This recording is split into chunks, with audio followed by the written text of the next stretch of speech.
Welcome to the RV Park Mastery Podcast, where you will learn the correct way to identify, evaluate, negotiate, perform due diligence on, renegotiate, finance, turn around, and operate RV parks. And now, here is your host, the fifth largest owner of RV and mobile home parks in the U.S., Frank Rolfe.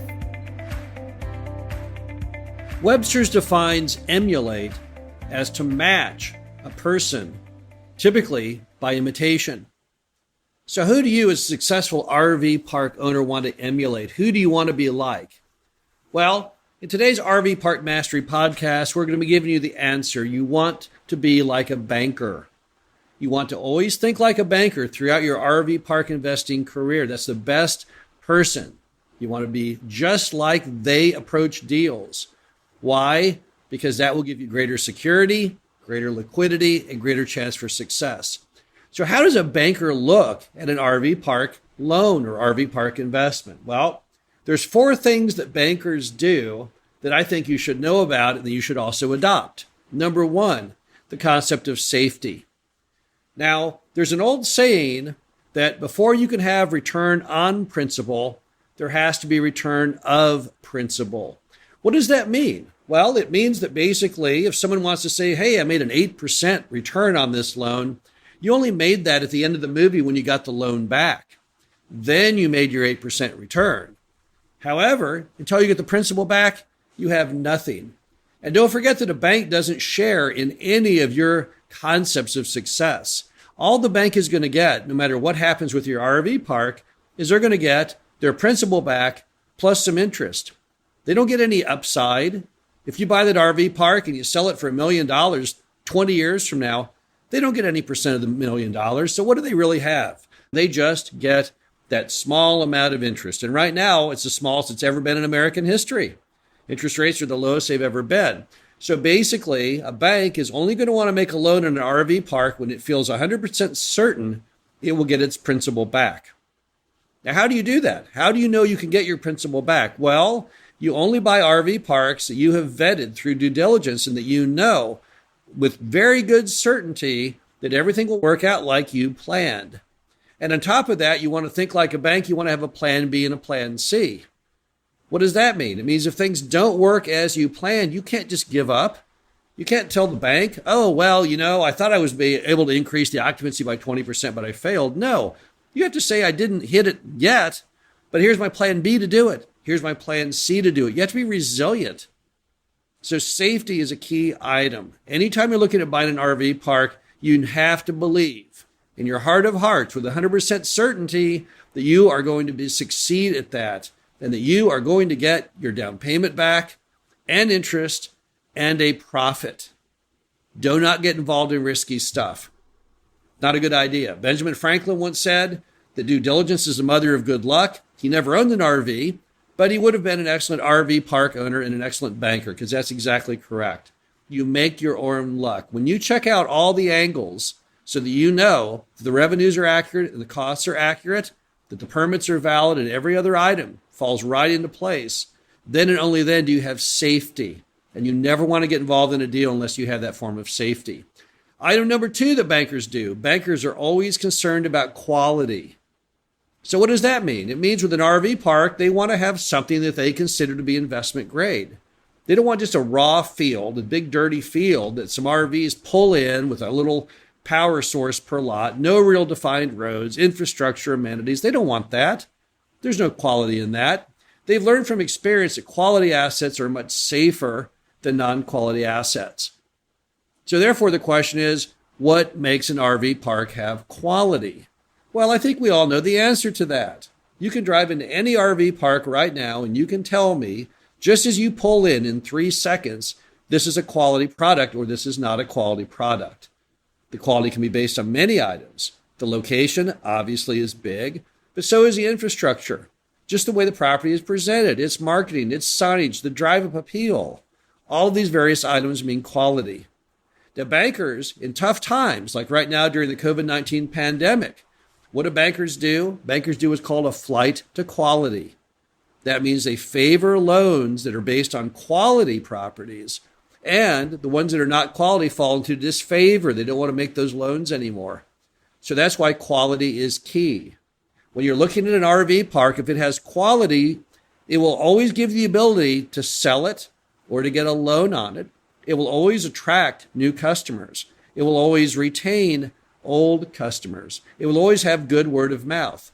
But if it's a low quality product, if it doesn't have a great location and doesn't have very good amenities and doesn't have very good infrastructure, then it's not typically going to succeed. Now, it might succeed in good times, but it won't succeed in bad times. And that's what bankers are always worried about, not the good times, not like things were in America pre-March, pre-COVID-19.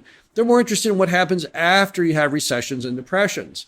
Now, of course, COVID-19 has not really impacted RV parks at all for the negative. In fact, some would say it's done a lot of great things for RV parks.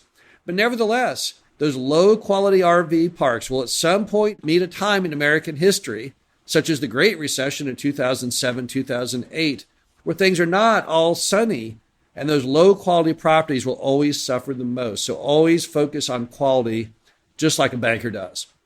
Number 3, bankers hate being in time crunches. They just hate it. When you talk to your bank, they're going to try and give you so much extra fluff on time frames because they don't want to be boxed into a corner. Some people say that bankers live for the weekend. Well, there's nothing wrong with that. Maybe they do live for the weekend. But one thing they like to do is they like to stay stress-free. All successful RV park owners should always strive to stay stress-free. So how do you think like a banker in this regard? Well, give yourself plenty of time.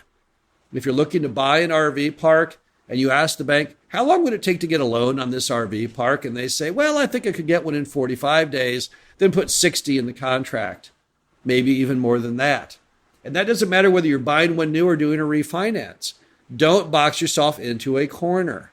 You want to make sure that at all times, at all places, you are never under an extreme amount of stress. There's nothing good in stress. There's no money in having stress. And bad things happen when you get stressed. If you're trying to get a loan and you're under stress, you got to close on a certain day, and the banker says, well, we want to change the terms, or we want to do this or do that. You have no room to negotiate if you didn't give yourself plenty of time. What are you going to do? Nothing. You have no time to maneuver. You have no way to pivot. What if, for example, you want to get your RV park refinanced and you can't get a loan that you find acceptable on the refinance? Well, if you give yourself plenty of time, you can go out there and sell the RV park to somebody else before the note comes due. Always give yourself plenty of time. I'm not talking about losing your sense of urgency. You don't want to lose your urgency. That's what allows you to be competitive. That allows you to get there on a Friday with the contract because you don't want to wait till Monday because someone might steal that RV park from you. But it means give yourself plenty of cushion. Give yourself plenty of leeway because time moves quickly. And right now, during these COVID-19 times, it's very hard to get things done promptly. So give yourself plenty of room. Finally, bankers always have no hesitation in canceling the deal. Now, you as the buyer, you'll be all excited about that RV park, and sometimes you will blindly go where you shouldn't.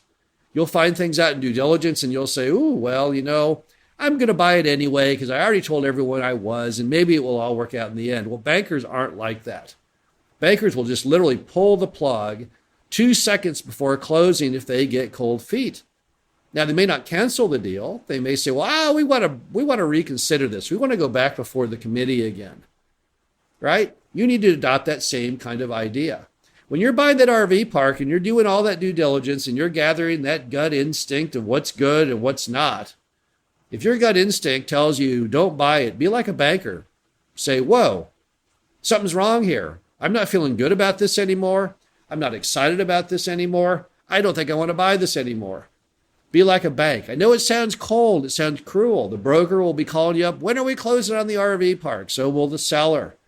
However, you have to let those people understand that they are not the one who's sticking their neck out. They have no skin in the game at all.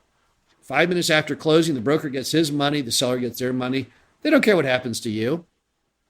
So you've got to look out for yourself. And that's what banks do. Banks, even though they may say, yeah, we'll do the loan on that RV park and oh, it'll be great and all this different stuff. And yeah, we're going to close on this date.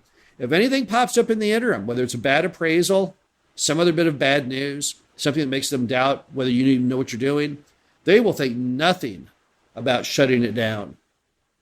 That's just the way they operate. Why do they do that? Because again, they have no way to profit from your deal except getting their money back in a small amount of interest. They don't like to gamble. They don't see the upside like you see the upside. You may say, well, it's a little bit risky, but hey, I got a plan. Well, they don't have a plan. All risk means to them is if that loan goes bad, then they blew it, because the amount of money they lose off the money they loaned you could wipe out all the profits from a huge number of loans for who knows how long. So again, don't buy it if you're not happy. I and Dave have both bought properties in the past, in our early days, that we were not excited about.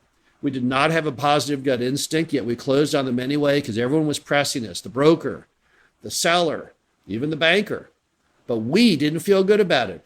And every time we closed one, I closed one like that and Dave closed one like that in our early careers, blew up in our face. We should not have done that. Be like the banker. Be ready to coldly push the button, the eject button, at any moment, up to the very moment you sign the closing documents. If you do not feel good, there's new information that has been interjected in the interim, you stop that thing. You hit the brakes. You say, I'm going to think about this. I don't know if I'm going to go forward or not. And then here are the things I need to make that decision. Make a little list. But you have to approach it scientifically. Do not get emotionally involved. Good banks never get emotionally involved. They may like you as a borrower. They may like to be friendly. But at the end of the day, they're not going to do anything dumb for the bank. Not going to happen. So you have to always do the same. Wear that white lab coat. Do not do anything that scientifically is wrong for you as an investor to do. Bottom line in all of this, think like a banker. It's one of the best approaches you can have as a successful RV park investor. This is Frank Rolfe with the RV Park Mastery Podcast. Hope you enjoyed this. Talk to you again soon. Thank you for listening to the RV Park Mastery Podcast. Be sure to visit us at www.rvparkmastery.com, where you can learn the correct way to identify, evaluate, negotiate, perform due diligence on, renegotiate, finance, turn around, and operate in RV parks.